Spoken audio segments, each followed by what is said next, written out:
Ok, nous sommes jeudi le 26 octobre 2023. Merci pour la confiance que vous ne cessez de nous accorder. Namasolo na biso café politique. Nous allons analyser l'actualité ya mboka na biso République démocratique du Congo. Ezaka moko o bakoko batikela biso. Eyemba papa wema.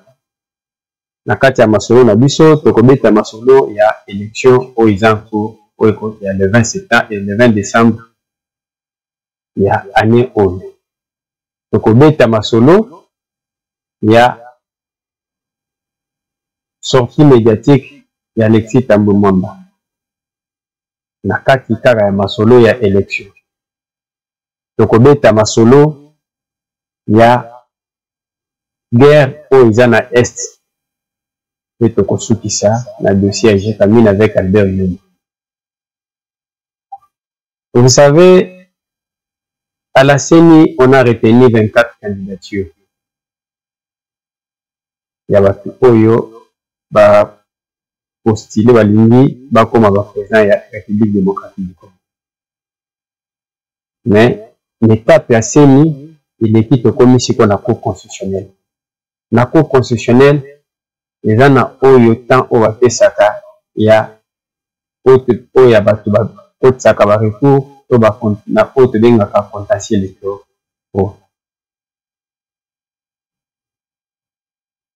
Na kati wana babengi bango bakuta na vendredi pona kosamba na mayematali makambo ya ba candidat. Le président en place Félix Tshisekedi akosamba na ndeko Seth Kekuni. Moïse Katumbi contre Noël Tchaïna. Baza ndambo oyo bakosamba na makambo.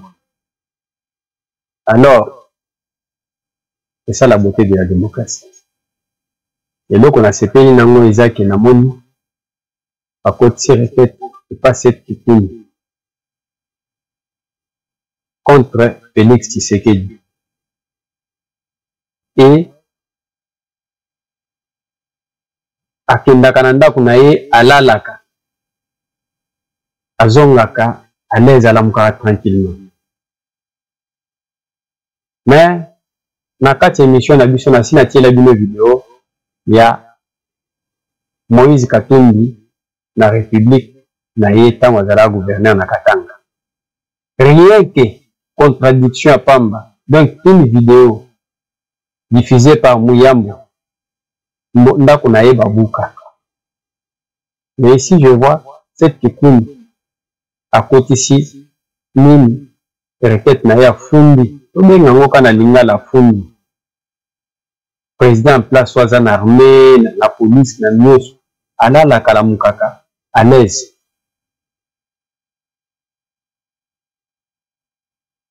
Et Moïse Katumbi qui parle de la démocratie, ayebi oyo ya salamu yambo. Akimisa Barbara Kanam oyo banomé na promotion culturelle oyo. Akimisa ye na Katanga. À l'époque il était gouverneur. Mais il parle de la démocratie. Il parle de la démocratie.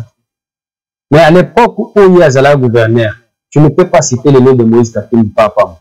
Ceux qui ont cité comme Monaye, donc c'est que ceux qui ont ici en haut, c'est-à-dire que qui mandat pour ça qui m'a Katanga. Le monsieur qui veut nous diriger. Regardez, il n'est pas dans président de la République. Makambo na cour constitutionnelle. Voilà comment il menace la République.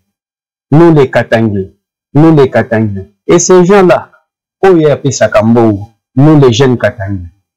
Mais tu sais que du on a appelé na cour constitutionnelle contre cette Kekuni. Est-ce qu'au moins que Kassaïen Batelemike, nous les Kassaïens, nous demandons à cette Kekuni, nous portons à la connaissance de la communauté nationale et internationale. Est-ce que vous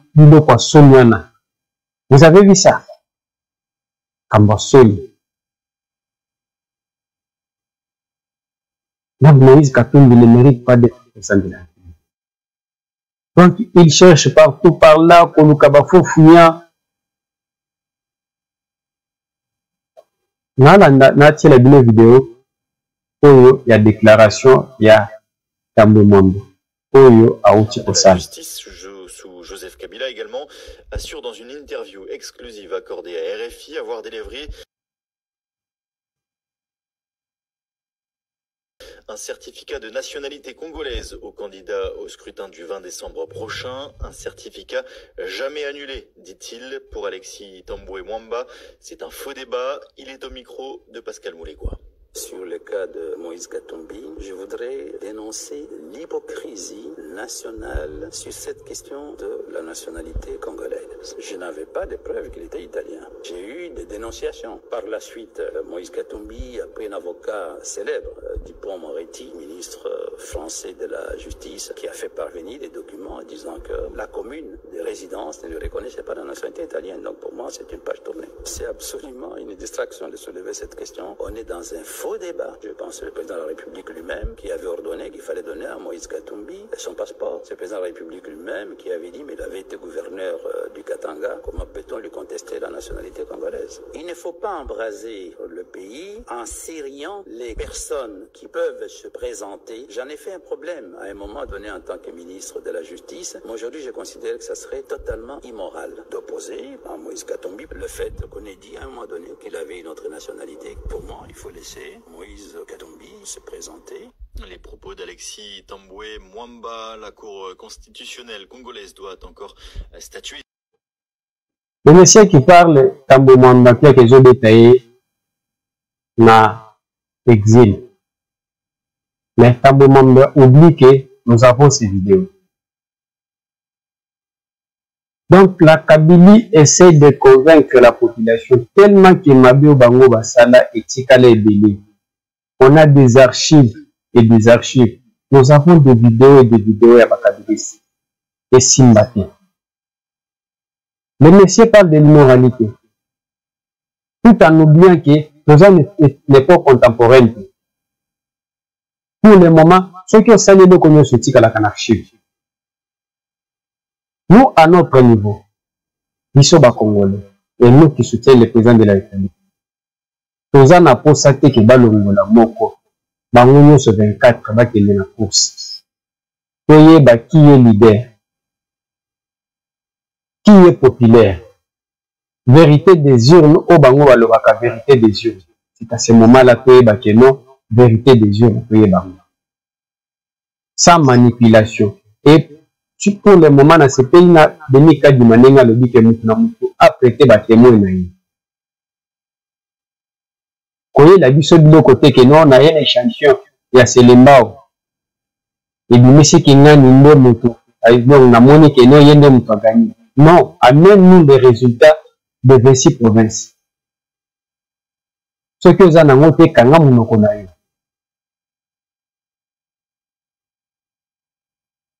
Les mêmes Tambwe Mwamba qui parlent. Alors lui, c'est un faux débat. Tambwe Mwamba, qu'est-ce qu'il avait dit avant la Top Congo? C'est une exclusive. Quiconque a pris nationalité étrangère ne peut pas se présenter à la magistrature suprême. Et le porte-parole de M. Katumbi a été la première personne à dénoncer Sami Badibanga comme ayant une nationalité belge. Nous avons vérifié, effectivement, il avait une nationalité belge. Bon, et on a dû dire à M. Sami Badibanga de choisir. S'il restait belge, il ne peut pas être Premier ministre. Et c'est ce qu'il a fait. Et M. Sami Badibanga a dû introduire la procédure pour renoncer à sa nationalité. Et ce que les gens ne savent pas, c'est qu'il a fait l'objet de deux ordonnances de nomination. Donc ça veut dire que aujourd'hui, l'administration congolaise, à travers ses services, a pu faire des enquêtes approfondies et possède toute une série de documents, pas seulement contre M. Katumbi, mais contre plusieurs acteurs politiques qui sont soit belges, soit portugais, soit français ou n'importe quoi. L'article 10 de la Constitution dit la nationalité congolaise est une exclusive. Quiconque a pris nationalité étrangère ne peut pas se présenter à la magistrature suprême. Et le porte-parole de M. Katumbi a été la première personne à dénoncer Sami Badibanga comme il a une nationalité belge, nous avons vérifié, effectivement, il avait une nationalité belge. Bon, et on a dû dire à M. Sami Badibanga de choisir. On a beaucoup de temps. Mais les vidéos, abosani ke biso tozaka na vidéo wana. Vidéo asala na Top Congo à l'époque où il régnait. Awa yebisi biso kuna liboso na RFI, ayebisi biso lelo que non, lui avait vérifié. Son avocat avait dit que non, avait saisi la justice pour dire que non, il y a une nationalité étrangère. Mais awa, oui, Tambo Mambazo yebisa biso que non, il détient des documents. Donc, Tiaka, il faut retenir que Tiaka Ndem Tezo Salaba Tambo Mamba, en exil, Azo Kokate. On lui a envoyé quelque chose, dit n'importe quoi, à l'audit. Mais, le peuple congolais a déjà mature. Biloko Ekosimba, Robango Bazo Sal. Passons à autre chose. Bande qu'on a dit sauter les Canadiens ou les ANAS. Guerre aux ANAS, Bawazaleno, Bazo frappé. Moïté. Par Rwandais, bazo kufa. Na dit qu'il y a une vidéo, il y a guerre, il y a pourquoi autre chose. Là, il n'y a pas de les polés. Dans la vidéo, non, vidéo. Dans si ça monte pour, na comment peut place le exact. Pour n'a sanctionné na YouTube. Na kusi la vidéo ndambo botala. Tutawa beta kabisa hadi mwisho. Tutawarudisha kwa walitokea. Defense ambao walikuwa wamekaba ndio hii. Kwani za poko? Tumewajengua kabisa, tumewajengua. Watoto wa Nyiragongo washasirika. Kabisa na Kirikichwa tuko pamoja. Afande Kirikichwa. Bibana Nyiragongo basiliki. Kabisa na Colonel Justin kabisa ashafika. Tunajengua kabisa. Na mina Colonel Justin Kangwa bashia komi. Nini? We. Pour eza place ba Rwandais bazalaki. Otaki bomba. Juste kabisa naye ndio huyu.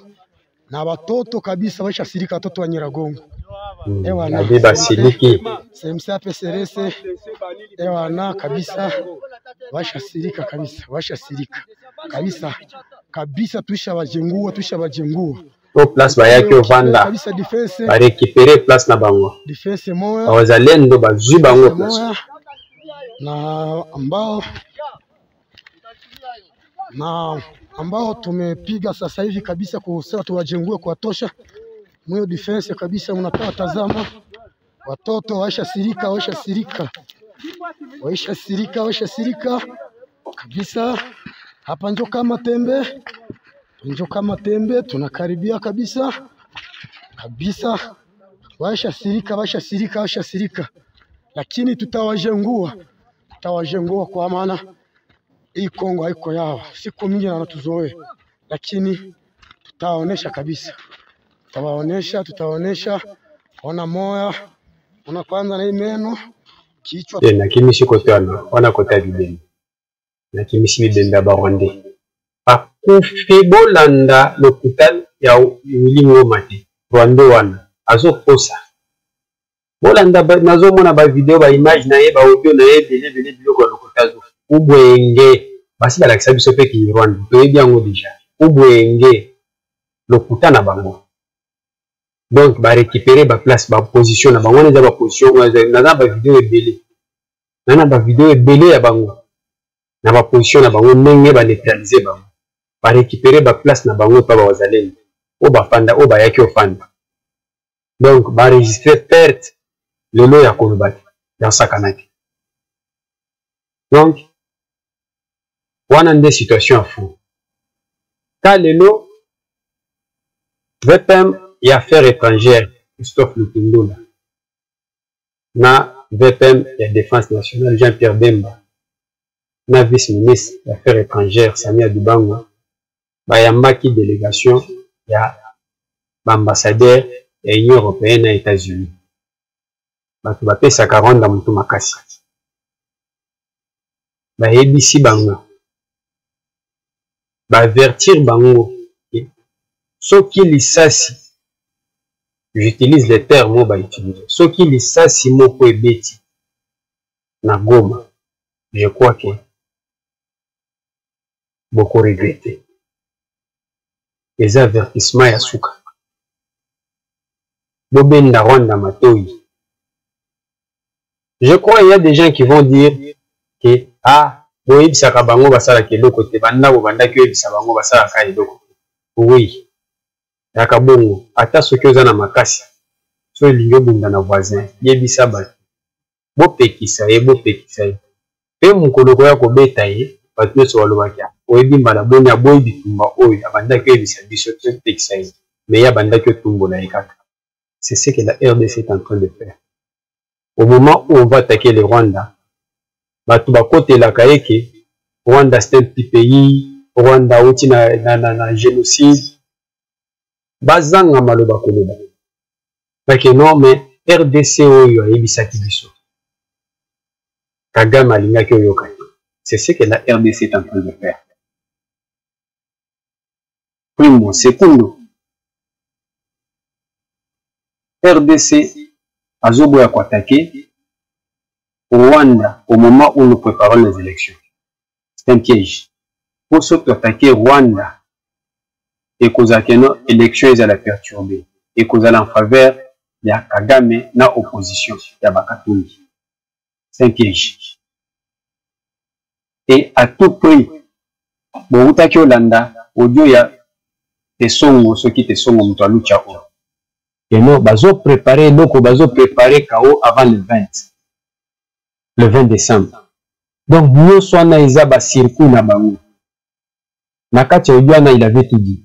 Baza na batu na Goma, ba infiltrer na bango na Goma, bazo préparer ba tabago zebele.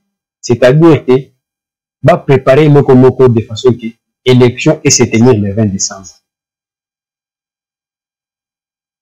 Et Félix Tshisekedi aza na kati ya komema bango de façon que tous les can élections le 20 décembre. Kagame veut perturber les élections. Otokota na période d'illégitimité à partir de 2024 et comme Akibasa la gouvernement de l'Union nationale on a fragiliser Félix Tshisekedi. C'est ce que Kagame peut faire et l'opposition la bande de cœur. Écoutez ce que Christophe Lutumbola a ABC Banga. Après Tozonga. Vous avez tout le moyen de vérifier ce que nous disons. Vous pouvez vérifier les images, ce n'est pas nous, ce sont les images de la MONUSCO. Le fait que la guerre est chez nous doit être le premier. Si on n'arrive pas à restaurer l'autorité de l'État partout, les victimes seront toujours nous. Et enfin, vous ne pouvez pas avoir l'étendue de notre pays et penser qu'on aura de guerre avec les voisins, c'est pas ça. Mais tout a une limite. Encore une fois, le 28 septembre, lorsque j'ai parlé au Conseil de sécurité, j'ai dit, monsieur, agissez avant qu'il ne soit trop tard. Et je peux vous dire, au nom du président, au nom du gouvernement, que si jamais, même par hasard, une balle tombait sur Goma, mes chers partenaires, sachez que nous allons réagir dans les heures qui suivent. Il n'est pas coutume qu'un ministre des Affaires étrangères tienne cette phrase-là, c'est plutôt lui, mais au nom du gouvernement pour lequel nous parlons, nous disons, ça n'est trop, c'est le moment. Là, vraiment, c'est trop. Je tenais à vous le dire, le ministre de la Défense vous a donné notre tonalité, je tenais à vous prendre à témoin. Vous avez tout le moyen de vérifier ce que nous disons. Vous pouvez vérifier les images, ce n'est pas nous, ce sont les images de la MONUSCO. Le fait que la guerre est chez nous doit être le premier. Si on n'arrive pas à restaurer l'autorité de l'État partout, les victimes seront toujours nous. Je crois que le message est clair. Donc, Rwanda, il faut l'attaquer. Kagame n'écoute que les armes. Rwanda est amouké.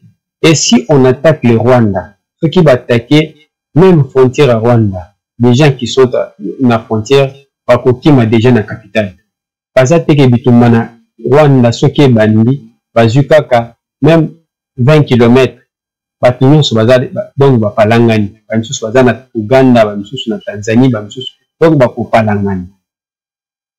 Kagame n'écoute que les armes. C'est ce qu'il faut faire. Kokende na dialogue, on a dialogué, on a fait, on a partout là, Kagame n'écoute rien. Il faut que ma arme elle est là, que les canalités supérieures. Alors, dernier dossier na biso na poko lelo, les a dossier ya Jekami. Tout est parti au mois de juillet 2018. Bolandana nous makambo oyo Cour des comptes balobi. Bloquer les comptes des personnes concernées jusqu'à nouvel ordre. L'instruction ouverte dans ces dossiers suit son cours. Tous deux directeurs à la Banque centrale du Congo au moment des faits. Et Antoine Kiala Ndombele, directeur à la Robe. Tous deux directeurs à la Banque centrale du Congo au moment des faits. Et Antoine Kiala Ndombele, directeur à la Robank au moment des faits. Saisi par le magistrat instructeur en ma qualité de premier président de la Cour des comptes, compte tenu de la gravité des faits et de la nécessité que les personnes mises en cause puissent se tenir à la disposition de la Cour des comptes jusqu'à la clôture du dossier, j'ai décidé d'actionner l'article 39 de la loi organique de la Cour des comptes en prenant les mesures ci-après. 1. Le directeur général de la DGM est requis d'interdire aux personnes concernées toute sortie du territoire national jusqu'à nouvel ordre. 2. Les banques commerciales, quant à elles, sont requises de bloquer les comptes des personnes concernées jusqu'à nouvel ordre. L'instruction ouverte dans ces dossiers suit son cours. Donc, Wana Bouki Olanda, il est le premier président de la Cour des comptes. Donc, Cour des comptes, et Kosala, Moussala, Oyo, IGF a moins limité. Au IGF Nengazana, a Koka Kosala enquête, a Sala enquête à Banda Kyokanga, pas payer justice. Ce qui a vu à Pessi à Timbi na parquet, la magistrat na Banda prendre la dossier. La Cour des comptes, la Monique a se ressaisir, premier président de la Cour des comptes a se ressaisir, au bas nommé, donc à l'India à place là. Raison pour laquelle, au Kike Basengi DGM et Batu Oyo, directeur à deux, Mokwa directeur à Rabank, Albert Yuma, de Cassias Mutombo, Badimati. Nous, on a 25 millions. Tout est parti au mois de juillet 2018. Mbongo Bimaki, 15 millions, 9 millions 500 000. Na compte à Jekami. À l'époque, Albert Yuma Azalaki, directeur, ya na Jekami. PCA quelque chose comme PCA ou bien PDG. PCA Jekami, je crois. Mbongo Bimaki, motif ezaki ke ba renforcer bien, ba tinda ngona bidier. Mbongo ekoti na Rebank. Yaki le jeune à Rebank.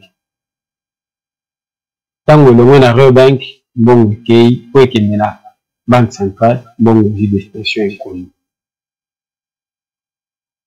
Selon ba câble na biso, bon wana, nembongo oyo ba bimisaki pour la campagne, ba polo ba nini, campagne Ramazan Shadar.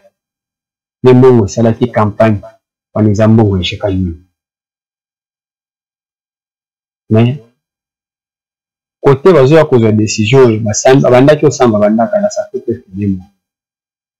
Na kosamba na bango, balobi que non, c'était une demande de hiérarchie. Hiérarchie wana nani? Kabila, Kadari, hiérarchie nani? Nembongo Bimaki. Raison pour laquelle banda ki omona Kabila même na régime à Félix Tshisekedi, babanda ki olingaka ministère à finance. Ministère à finance. Pour na nini babanda ki olinga kota mosolo. Po ba secret belé ezalaki kuna. Secret ebele ezalaki kuna. Mbongo Dini etamboli esali campagne. selon ba cadre na biso campagne ya Shadai pour mieux se tambola kwa les akimbongwa. Maintenant Albert Yuma tango akoleka na justice nde akoyebisa biso nani mutu asenga kimbongo. Est-ce que za Kabila to eza nani? Nde akoyebisa biso hiérarchie esenga kimbongo. Raison pour laquelle nayebi kebele balobaka malobana nanu batala video yango te. Nazotiela bino video yango bolanda tata oyo maloba zoloba après tozonga PCA ya Jekamili boyebie ça est le côté mais la zone ka moi faute ya wa eloko te so ya toyoki eloko moko pona ye ya mabe na koloba tokotelema et nous allons mettre tout le monde debout et paralyser ce pays.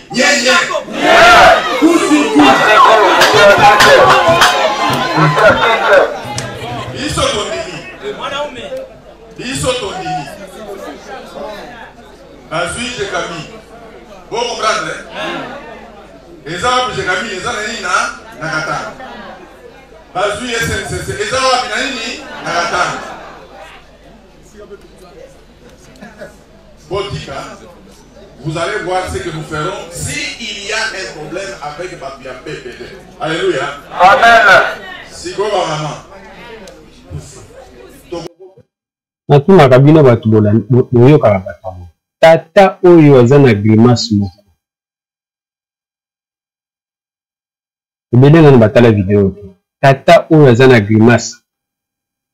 Mais monsieur, vous avez dit que non. Tango mona zo ganga. Kwa yebi ke mbongo oyo Yuma azana c'est abombi makambo ebele sima na ye. Tata oyo ayebi makambo ebele, ayebi ke no Yuma donc ma mafia nyonso ebandaki oleka ya makambo mbongo oyo bandaki ebandaki otakuna na Jekamili. Yango ndo moni abandaki olela na video oyo azolela ke no bazwa Jekamili te. Mutu soki likambo ekomeli mutu ape perde na Jekamili.